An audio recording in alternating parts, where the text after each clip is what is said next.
The Curate's Egg, Ashraf Ali Thanvi, Part 9, Gangohi vs. Imdad, Nomos vs. Bewilderment. These qualities of Maulana Thanvi proved useful for many purposes. Many things came out of this.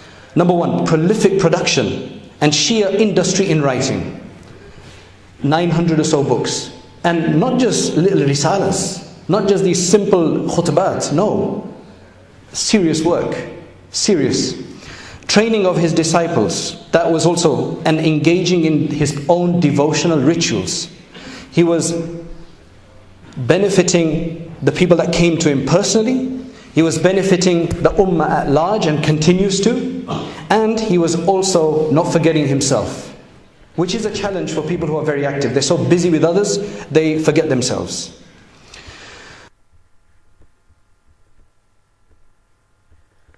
You are being sold a false bill of goods. The speaker here, who is known to make many errors and many mistakes, is trying to defend his ideologue, his Sufi sheikh.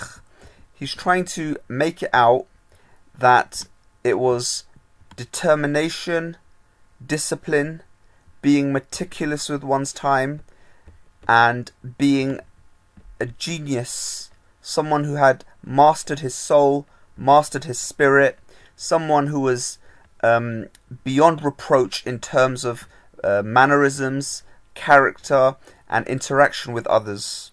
However, if you pay attention to the information that has been presented to you today, you will see that Ashraf Ali Thanvi is far from a perfect human being. And in the doctoral thesis by Dr. Brannon D. Ingram, Chapel Hill, the University of North Carolina, 2011, the title being Deobandis Abroad, Sufism, Ethics and Polemics in a Global Islamic Movement, Dr. Ingram very neatly summarizes the relationship I hope to cover in these two parts relating to the relationship between Gangohi, Imdadullah and Ashraf Ali Thanvi. What does he say? On page number 33 and 34. Imdadullah was the Sufi master of both Gangohi and Thanvi and exerted a profound influence upon Gangohi.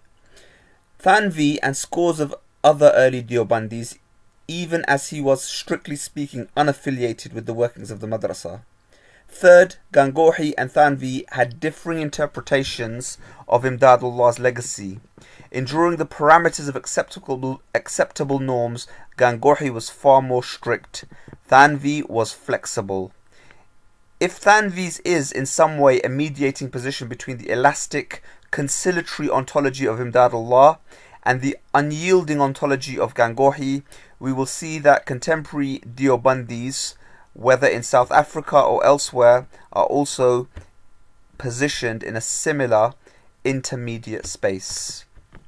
So using that academic language, and perhaps it was my reading, perhaps it was the language itself, that doesn't read as well as some of the works I've quoted. These Deobandis are caught in between following textual book knowledge and the ecstasy that I've mentioned in previous talks, the thoughts of the likes of Al-Hallaj and Ibn Arabi and Abu Yazid al-Bistami and Junayd of Baghdad and such figures. So, who is this Gangohi figure? He is someone who dies in 1905, and as Professor Mian states, and Professor Carl Ernst states, these post-scriptural inspirations that Ashraf Ali Thanvi was exposed to or was displaying, known as ecstatic expressions, are a genre of Sufi literature that are expressed during moments of mystical ecstasy and spiritual excitement. But how does Ernst actually categorize these things? he categorizes them how standard normative Muslims categorize them. He says, post-scriptural inspiration is ambiguous.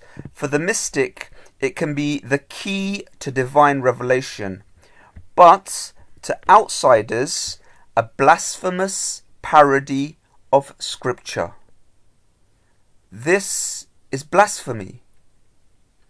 To the outsider, the person who reads the scripture, the Quran, the Hadith, the Sunnah, this is blasphemy.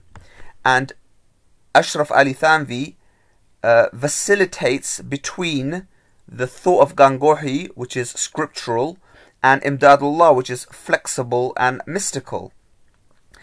And the word he uses, Professor Mian uses, a very good word. He says, these utterances demonstrated Sufism's antinomian and heretical tendencies. Therefore, Thanvi did not make his poem a poem of ecstasy that he wrote. He didn't make it public. He hid this sort of knowledge because it is, on the face of it, blasphemous.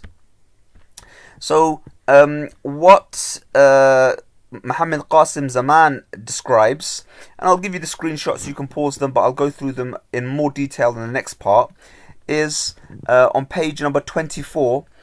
There were important differences between Imdadullah and Gangohi in the legitimacy of certain ritual observations common amongst the Muslims of India. Imdadullah saw nothing wrong with the ceremonies intended to bless the souls of the dead or those commemorating the birthday of the Prophet, at which the Prophet himself was believed to make an appearance with people standing in his honour, or the death of anniversaries of Muslim saints, especially at their shrines. To Gangohi, these were dubious practices that lacked scriptural proof, and some of them were tantamount to unbelief. This is known in Arabic as kufr. Gangohi's analysis, according to Muhammad Qasim Zaman, on these practices is kufr. And then it says down at the bottom, that Imdadullah had deemed such practices legitimate meant moreover that a disciple had good authority on which to tolerate them. Pay attention. The blind allegiance to Imdadullah gave him authority on which to tolerate practices that Gangohi deemed as kufr, unbelief. This is the madhab, this is the maslak, the way, and the madhab that we're dealing with. And another thing that I'll mention at this point is Ashraf Ali Thanvi, when he returned back to Kanpur after his stay in Mecca, refer to the first part that discusses the timeline of what's happening and when it's happening. His madrasa, it became to look like a Sufi lodge, with students sometimes running to the marketplace in ecstasy. And it gives the actual source there, AS, and it's in the abbreviations of the book. So this page also highlights how he's defending Ibn Arabi's doctrine. This is not order, and this is not discipline, and this is not a prodigious output because of someone who is disciplined and well ordered. This is madmen, that's my word, running into marketplaces, and God alone knows what state they ran into the marketplace. And what sort of order would this have brought about? This is the interplay between Imdadullah, Thanvi and Gangohi. Stay tuned for the next part where I'll flesh this out more.